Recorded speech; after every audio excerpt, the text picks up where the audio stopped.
Hey guys, welcome to another episode of Midnight Madness Chats with Hardman. I've got a band all the way from Argentina tonight, and I've got a super fan with them, but local South Africans will know her very well. So I'm going to start off with the band. The bassist, introduce yourself. Okay, hello, we are from NVLO, a band from Argentina. My name is Juani Poncelas, I'm the bass player. And here with me is Leon. He's our singer as well. And Leon, introduce yourself. Tell us what you do. Okay, I'm Leon. I'm from Buenos Aires, Argentina. I'm the vocalist, singer of the band, and I'm working as a coach singer right now. I'm just working with that. So that's who I am mostly. Awesome. And then super fan that everyone should know. Tell us about yourself. I'm Sash. I really like this band that I found in Germany in a bar. They're called Nuno. They're from Argentina. That's me. She's also a promoter and the owner of Emalyth.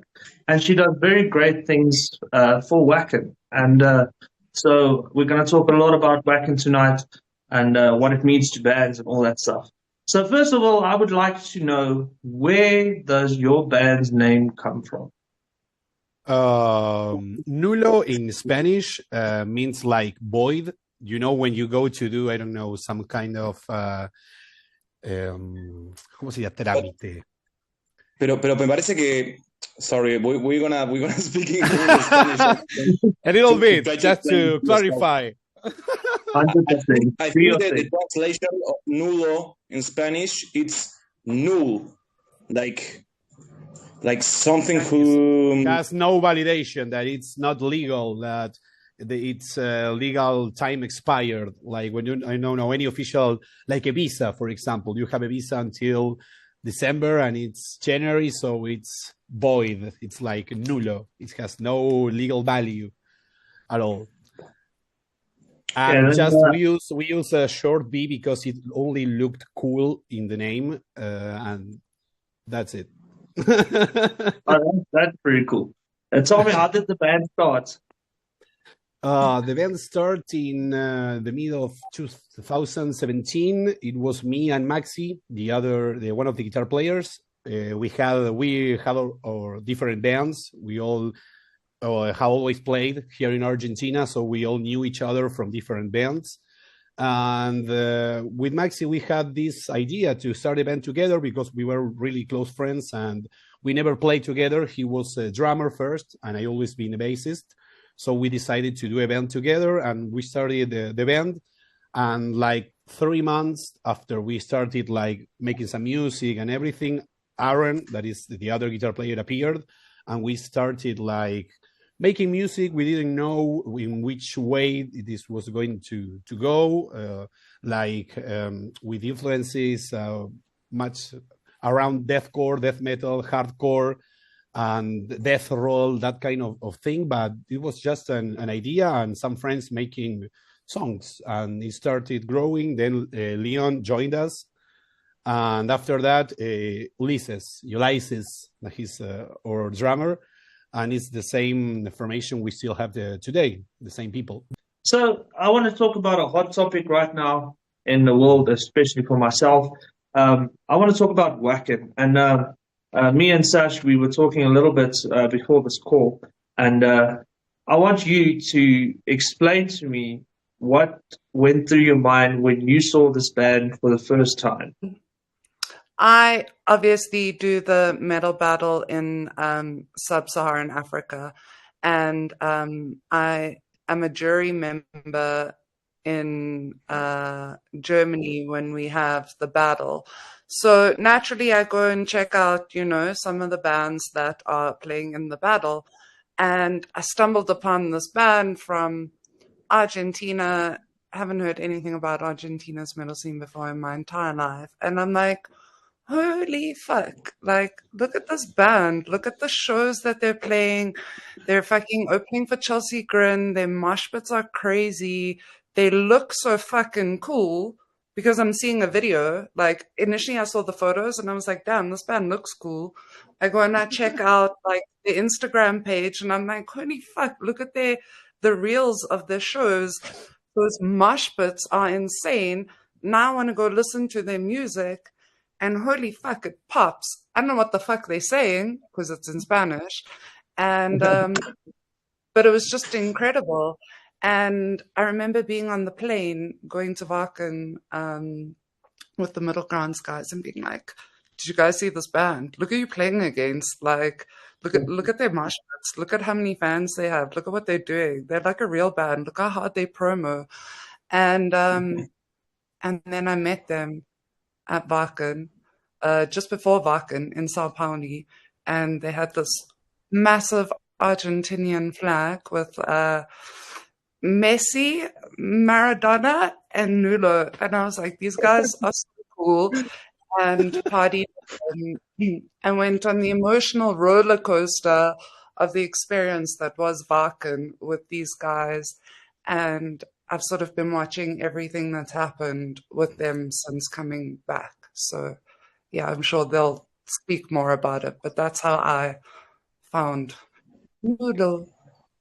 Yeah, so I've been hearing about these crazy mosh pits. I'll be honest, when Sash told me about an Argentinian band, I sort of also was expecting, a band that's not quite as heavy as you guys are.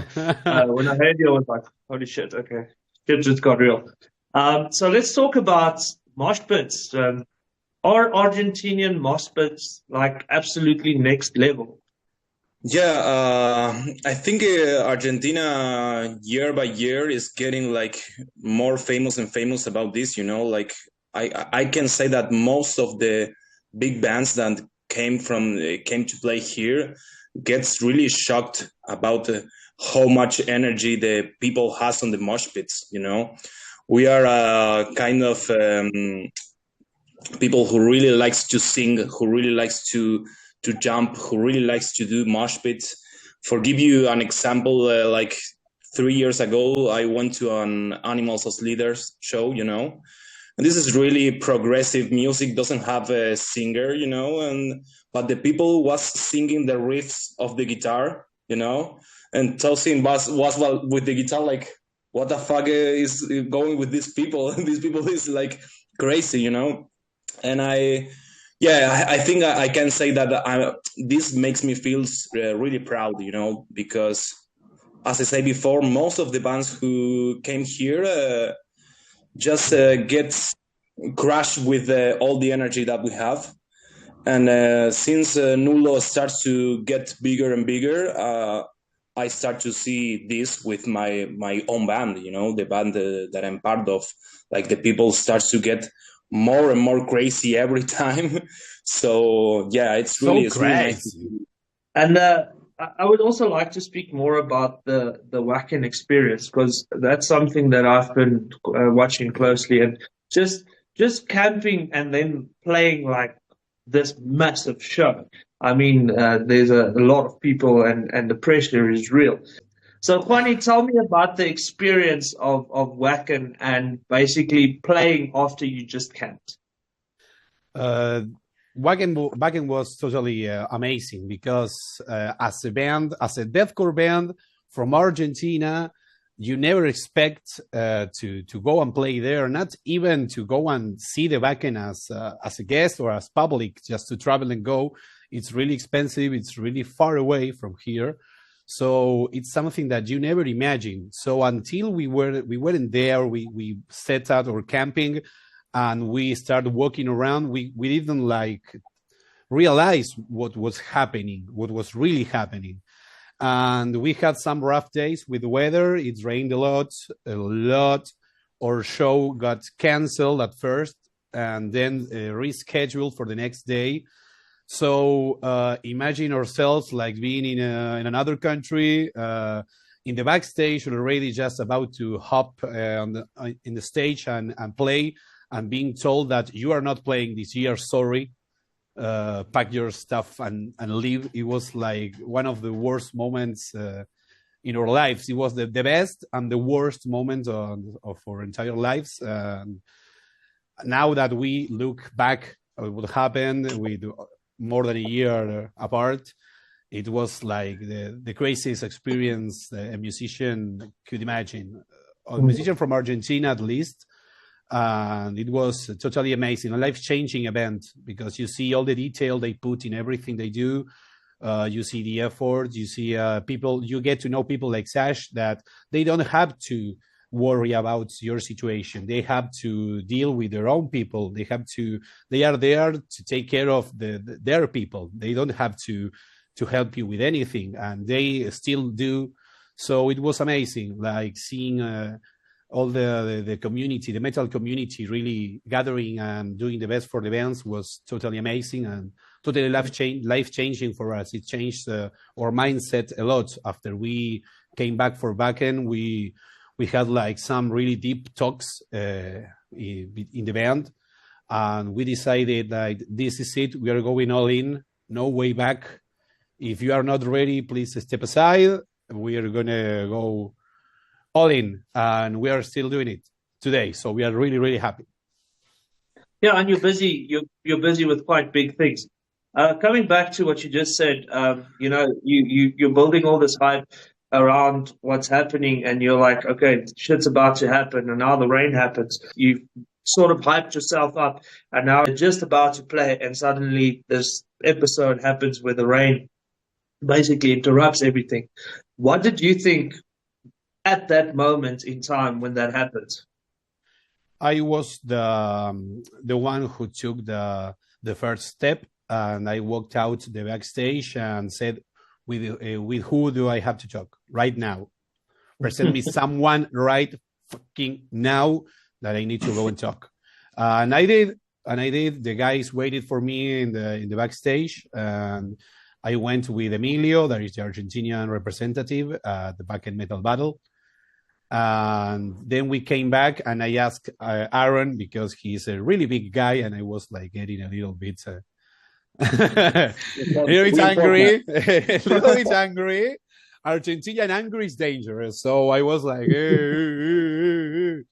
and now he came with me, and we talked to the people we had to talk, but the answer was the same. And in a matter of hours, it changed, but we were totally devastated. We were all crying. We did so much effort to gather the money to go to with our jobs, because we all have our daily job. I'm working right now. That's why you see me like doing this. I'm moving the mouse, so the system doesn't detect that I'm not there.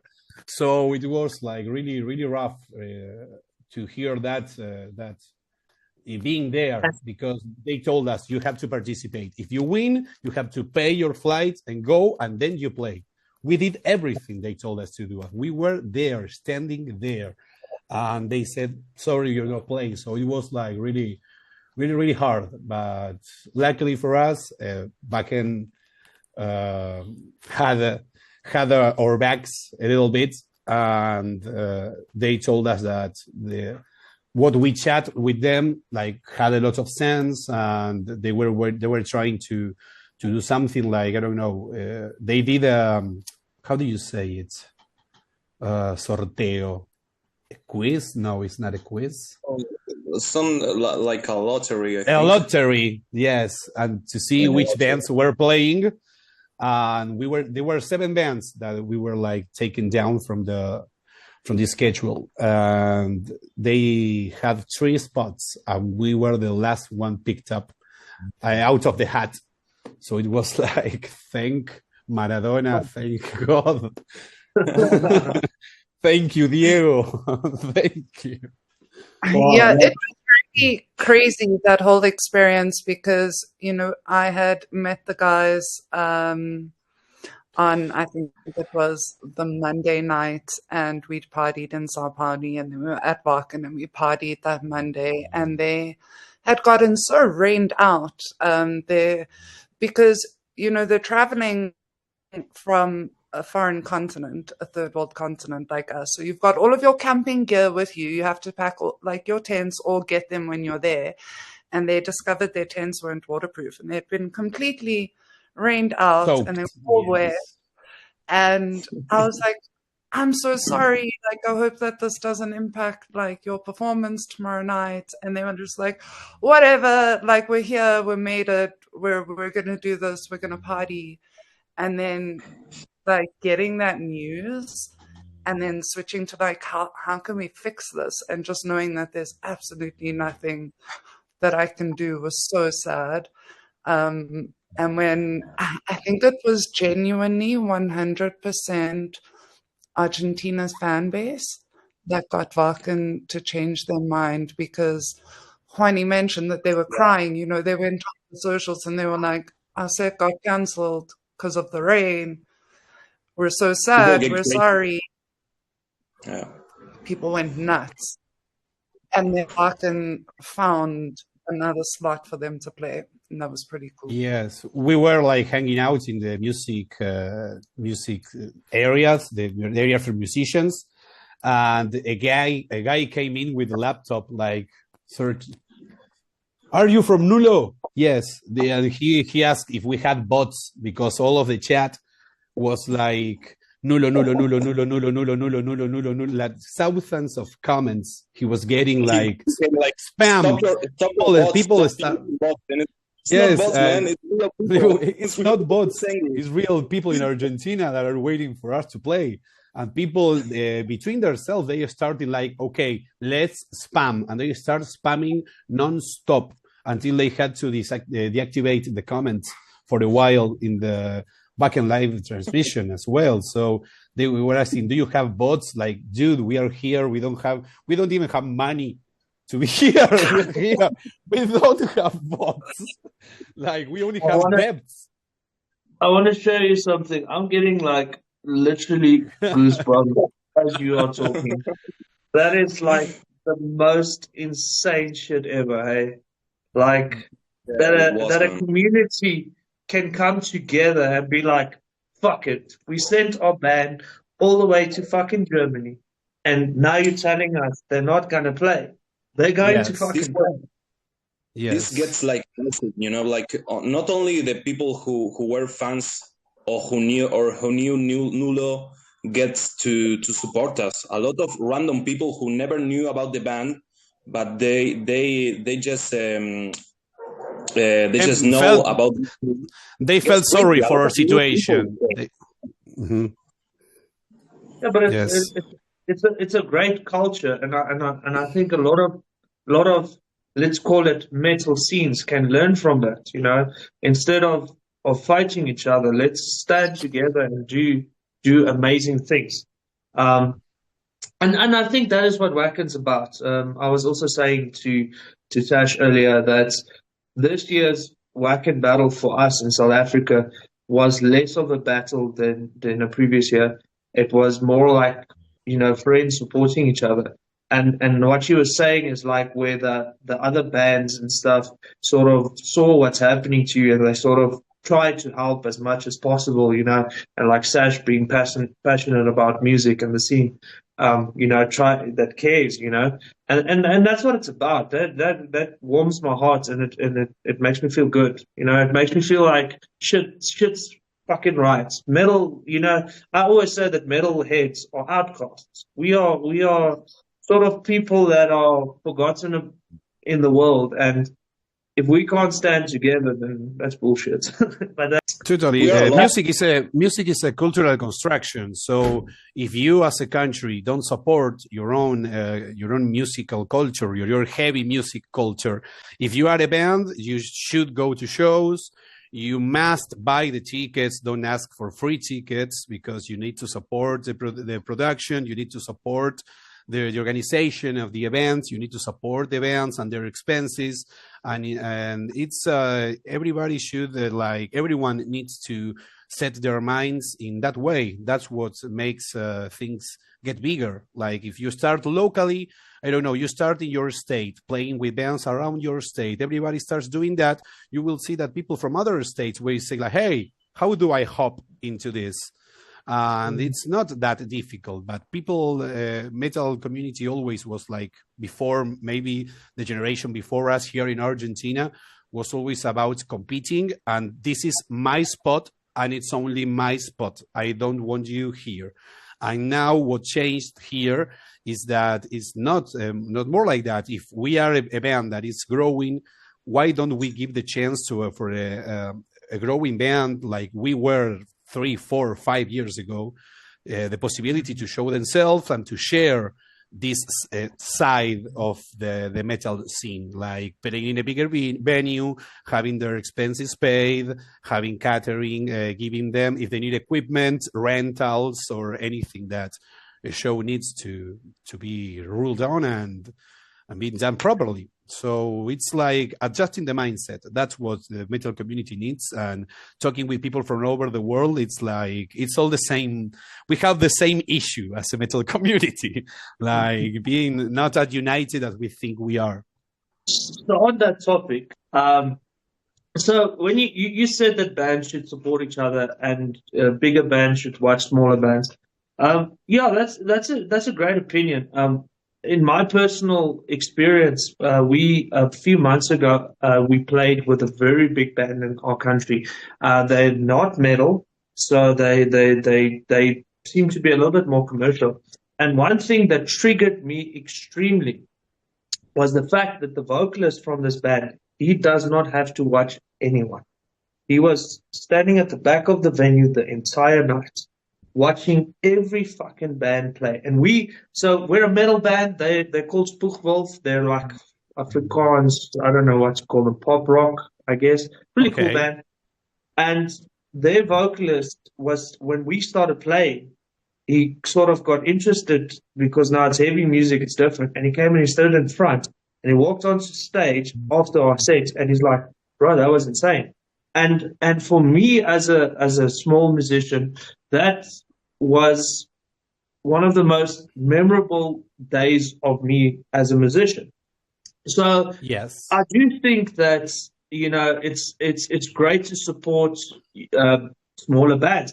And if you're passionate about the music scene and everything, you should support the smaller bands. So I want to hear, let's start with Sash. Let's hear your opinion on it. About bands, bigger bands supporting smaller bands staying for the whole set. What's your opinion on the matter?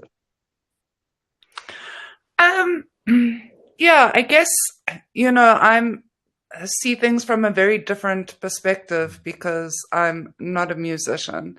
I'm a promoter and a fan of music. So to me, yeah, I just think it's cool for everyone to watch all of the bands. Like I understand, you know, bands want to set up before they play or after they play. It might take a bit longer to, you know, especially if you're a bigger band, to absorb, you know, the crowd interaction that happens with musicians after they play. So they might not be able to watch absolutely every single band.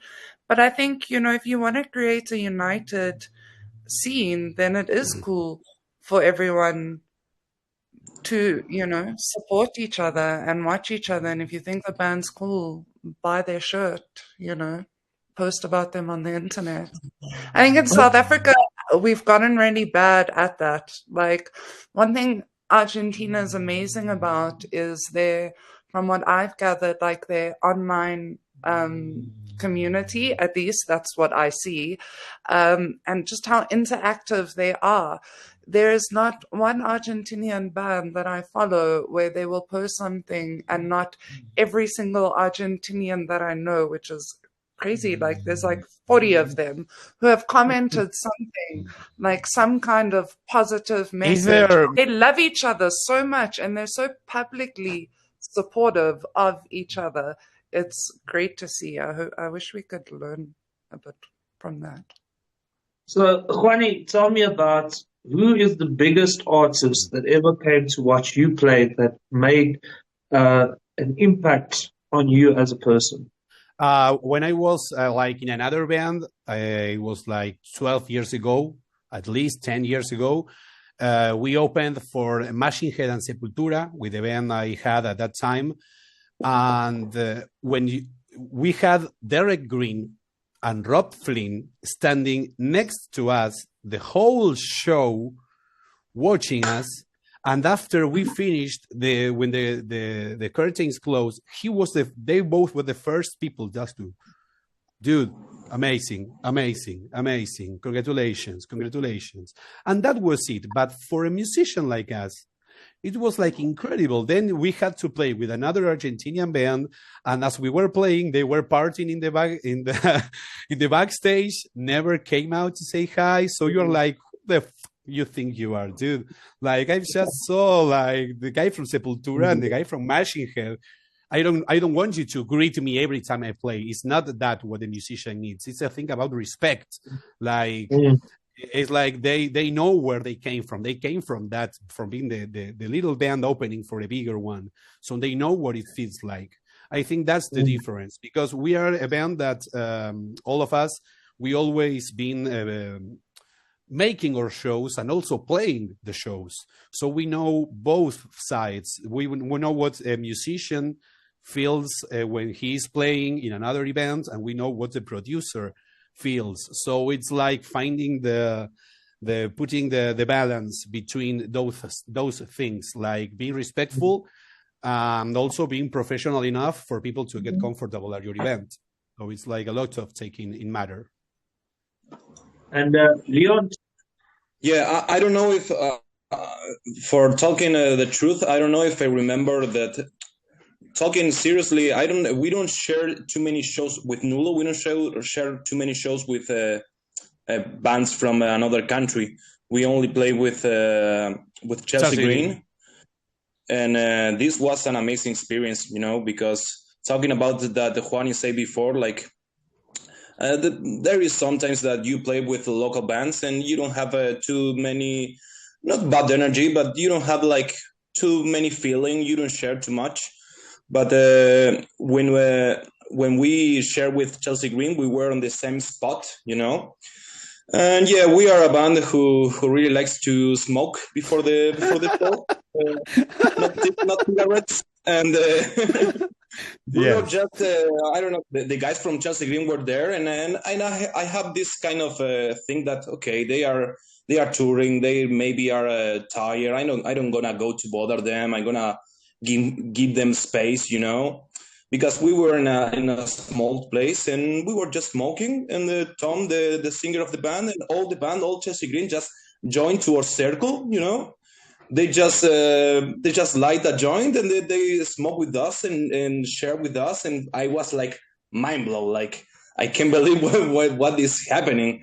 They asked like, about our gear. They look, hey, what is that bass? And who is this guitar? And I have this one. And they were sharing with us. Like we were there I was with the bassist, like talking about bass. Then Tom gave Leon his mic to do the sound check, for example. It's like, dude, these guys are really cool. He want to let me his mic for making my show, And I say, man, no way. I'm gonna be all the show like this with the mic, trying to not break it. And I say, no, use it. And I say, no, I'm gonna use it for the sound check. And thank you so much. But they were really down to earth people, They were really like normal people. And I talked to them like, I can't believe that you are like this, like you are so fresh, And they say like we are people, we are musicians too, but not all the bands has this energy. I also share with another bands who pick a place apart to not be with anyone, like to be alone, and that's okay. But it was really nice for me to see that this band share with us in that mood, like so smooth, so like if no one told you that they were Chelsea Green, you can't imagine, because it was like normal people, just another musicians from another local band, They were like that. Now it's time for it's a game that I've designed in a previous chat that I had. The game is called Is It a Band? So these are They actually this time not just metal bands. There's some rock bands, some metal band. So I've got a few various names here that some are fake, some are real. So I'm going to give everyone a chance to answer. Try not to answer at the same time. I'm going to name a band, and then you guys must tell me, is this a band?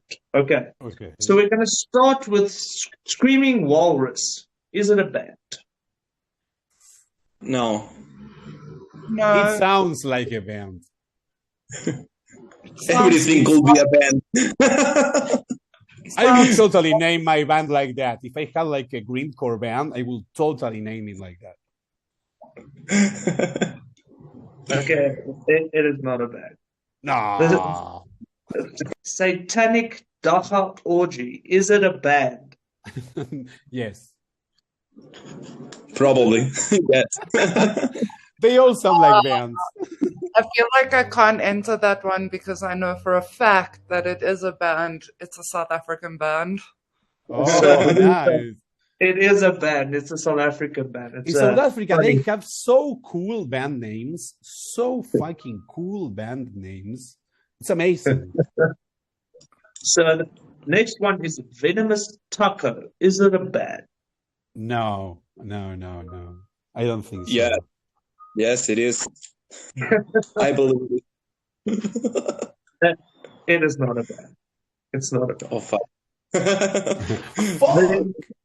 The next one is Thunderous Stampede. Is it a band?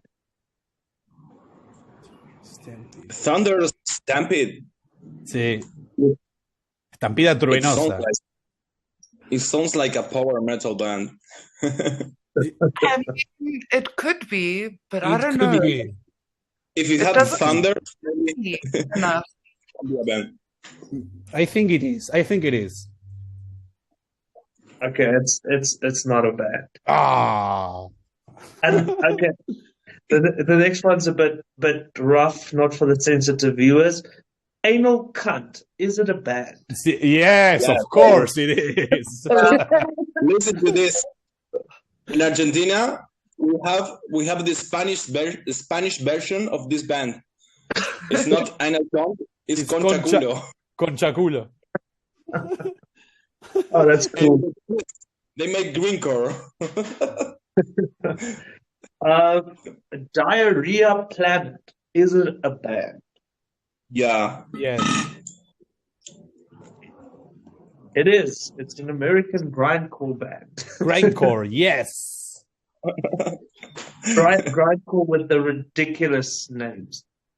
Greencore never disappoints. No.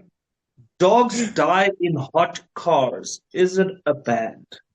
It sounds like an indie band. I Totally was sounds gonna like say an the indie band. Sounds I'm gonna like say yes. yeah, indie band, 100% from like California. You are 100% right. It is an indie band. I'm not sure where. They are from the US. I don't know where, but they are. We have the same jokes here with indie bands. Like they have stupidly long names, like He Killed the Motorized Cop, and that's the name of the band.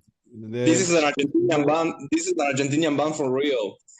Yes, it's called He Killed the Motorized Cop. I'm adding that to one of my next little games. Shark Rebellion. Is it a band? No, What's the name? Repeat the name, please. Shark Rebellion. Shock Rebellion. I think It it sounds is. like a Pantera style band. It is not a band. Haha. Plague Goats. Plague Goats. Is it a band? Plague Goats. Yeah, I sounds think it like is. It has the word goat, so it sounds like a metal band. It's not a band. It should be. And Totally. the last one, which is completely ridiculous, Butthole Surfers. Is it a band? Yes, it totally. is. Yes, Nice it name. is. I Yes, wanna it take it. is. It Yes, is a it is. band. It's a grindcore band from the I know it. I know it. That's what I was laughing. Then you have like bands like Bro Job, like also another great band name.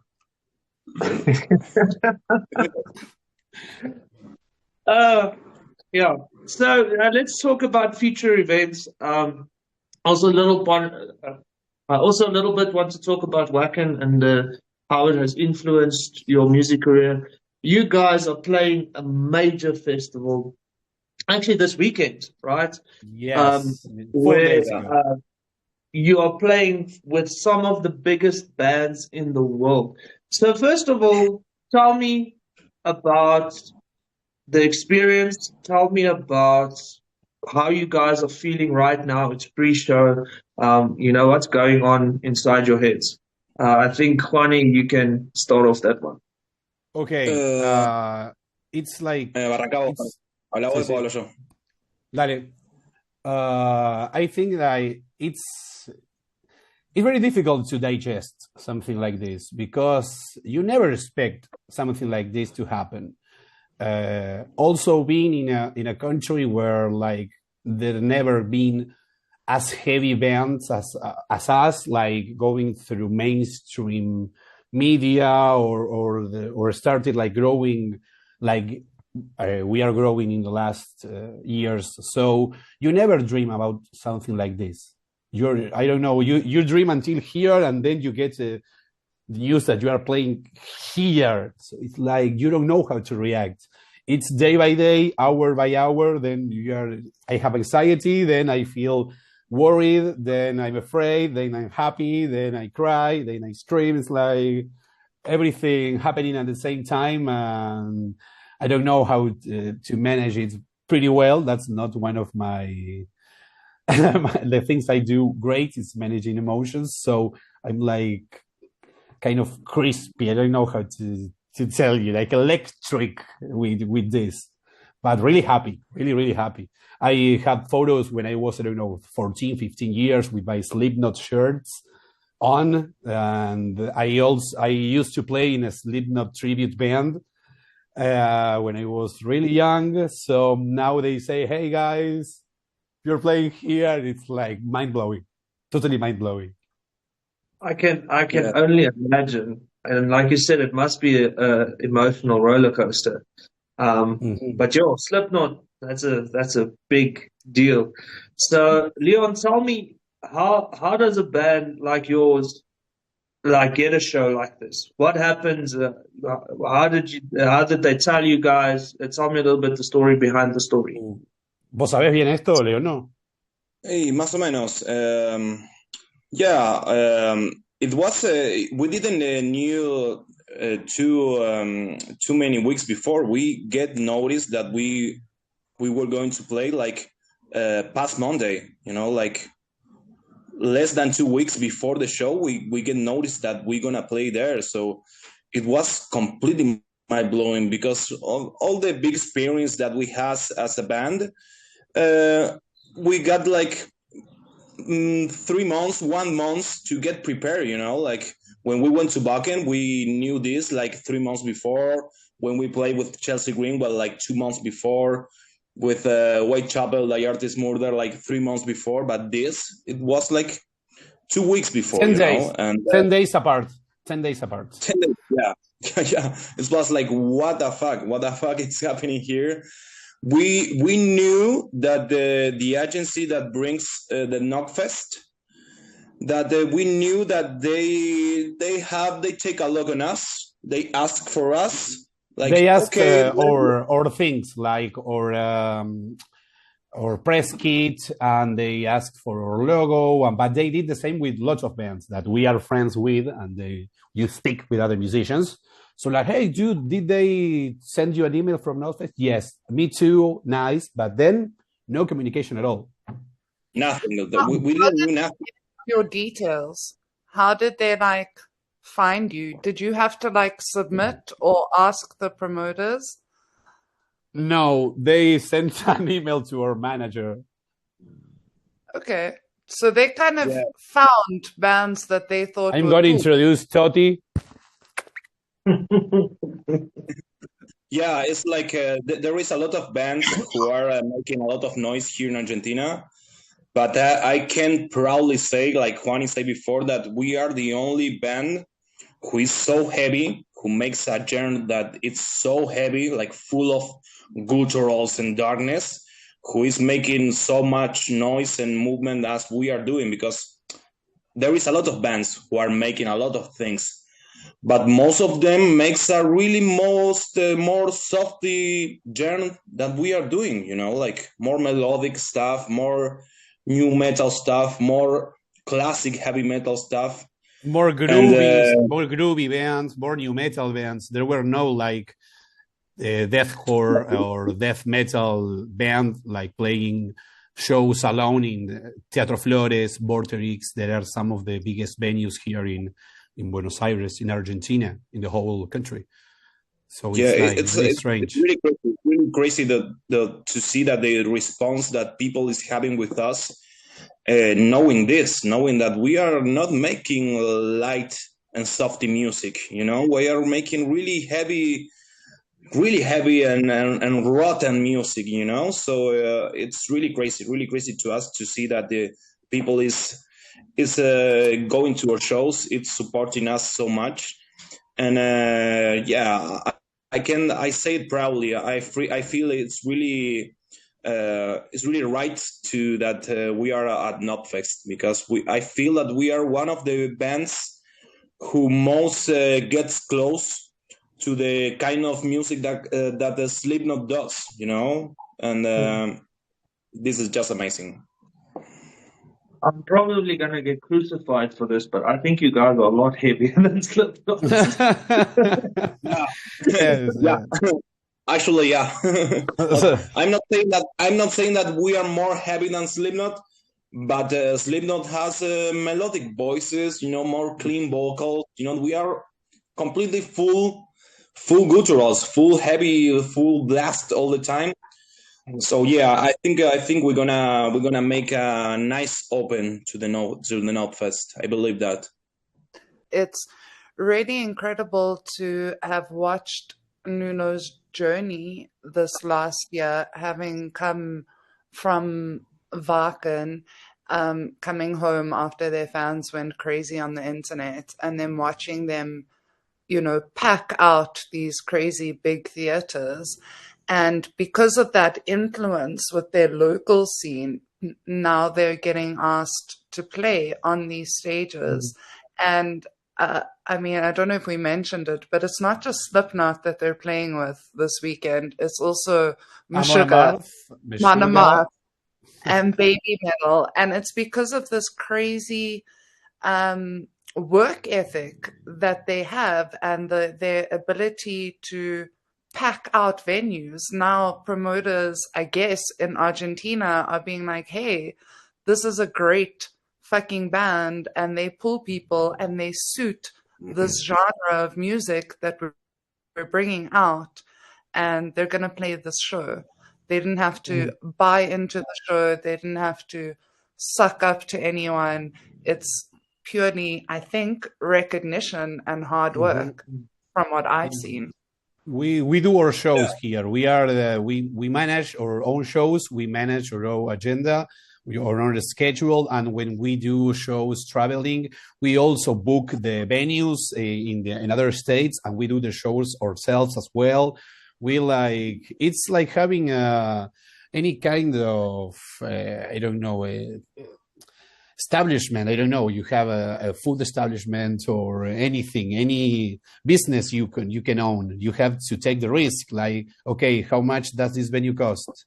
Okay, how much are we going to spend on this? Okay, so based on the engagement we have and the impact that the people has, we make the shows. We make our own shows, and it's truly amazing. Like the last time we did a big show, our first pre-sale tickets like totally flew in less than 1 hour. We were like, what? Like, are you telling me that I am the one that manages all the things like that, like all the dashboards and all the and everything with the tickets and Spotify for artists. I do all that stuff. I really like it. So a friend of mine told me, hey, dude, and send me a screenshot. There's no more tickets. So, dude, I only posted like 40 minutes ago. And I went with my phone and, dude, it says there are no more early birds tickets. So we had to send the second in the same day. And it also got totally destroyed by people. So we were like, what's happening? You don't see that kind of things coming. You don't get prepared. And there is nothing that can tell you that things are going to go that way. There is nothing like, oh, because I have this, and this is going to happen. No, there is not. And it's never been here, for example, in Argentina. So it's like really exciting seeing that change in front of your eyes and seeing how the tickets fly, and the same with the merch. It's totally incredible. We made 30 shirts, we sold 30. We started making 40, we sold 40. We made 50, we sold 50. We made 60, we sold 60. We made 100, and we sold. Like, what the fuck is happening? It's really strange for us to be in this position. Yeah, this thing about the merch is really, really crazy, because Buenos Aires is a big city. I really travel around Buenos Aires on my bicycle, and I'm just riding my bicycle full speed, and I saw someone with a NVLO t-shirt, and I was like, what the fuck? Yes. that I don't know, like random people on the streets, like using my band t-shirt is like amazing. No, that's great. But I'm a firm believer in hard work, and I sometimes when I try and do things, I'm very busy. I do all sorts of stuff. I do tell people, like, I can't guarantee that this will work out, but what I can promise you is I'll give you my everything, because that's right. That's right. I think that's what makes the difference. It's hard work, and hard work pays off, and your band is fucking good, and that helps a lot. So just the last few questions that I would like to ask.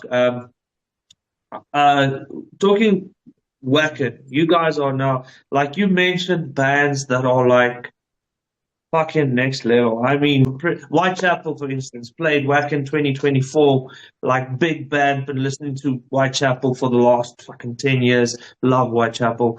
How do you think that your Wacken performance spiked up all of these things that are happening?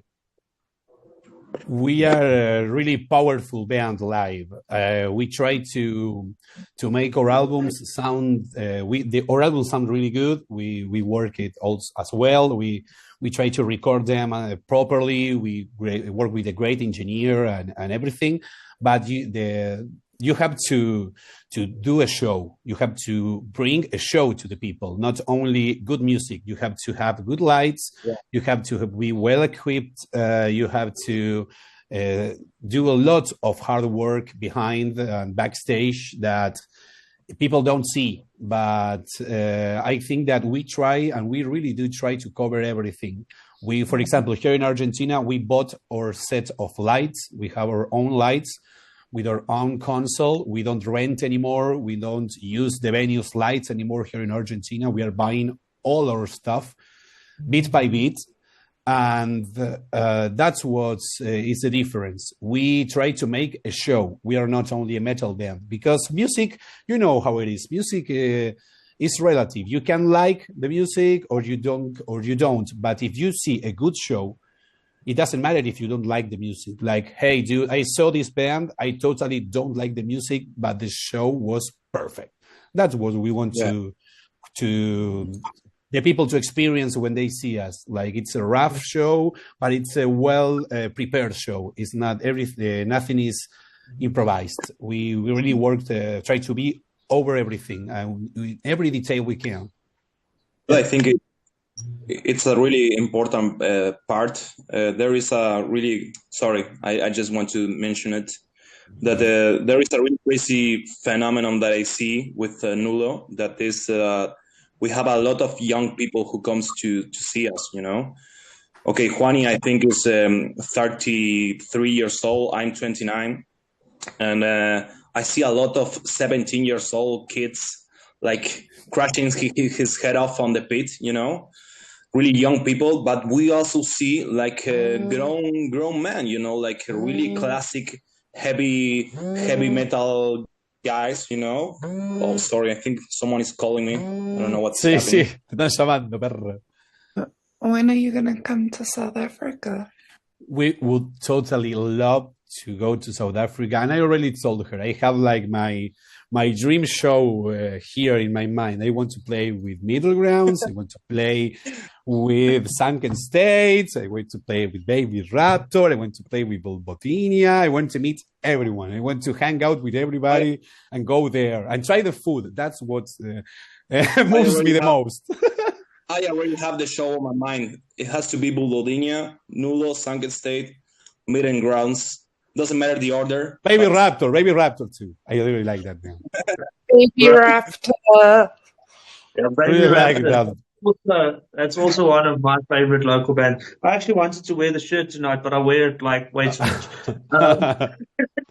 So last little thing, tell us, where can we find your band merch? Where can we listen to you? Which platforms are you on? Just give us a run through of everything. Okay. We now just launched, we started using a little bit better our TikTok account. It's Nulo and short BLO .metal. You can find us in Linktree. You have all the socials there, but in Instagram, YouTube, Facebook, TikTok, Apple Music, Deezer, SoundCloud, Tidal, you name it. We are in all platforms too. Yes, and in every platform we upload our music. We do it from we work when we launch our albums with Noiseground, that is a publisher, that it's our manager's publishing. That's it, and he takes it very serious and puts our music everywhere. So it's like you can find it wherever you want. That's awesome. Funny, Leon, Sash, it was great having you guys. Same, man. It was a pleasure. Thank you very much. Thank you very much for making this, to give us the opportunity to speak for people in another country that we really like or sing. Yes, the very first international interview for Nulo. So this is a big day today for us too.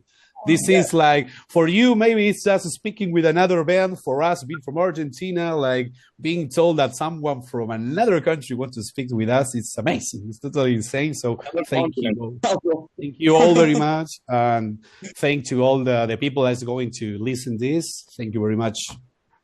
Until next time, I've been Hardman.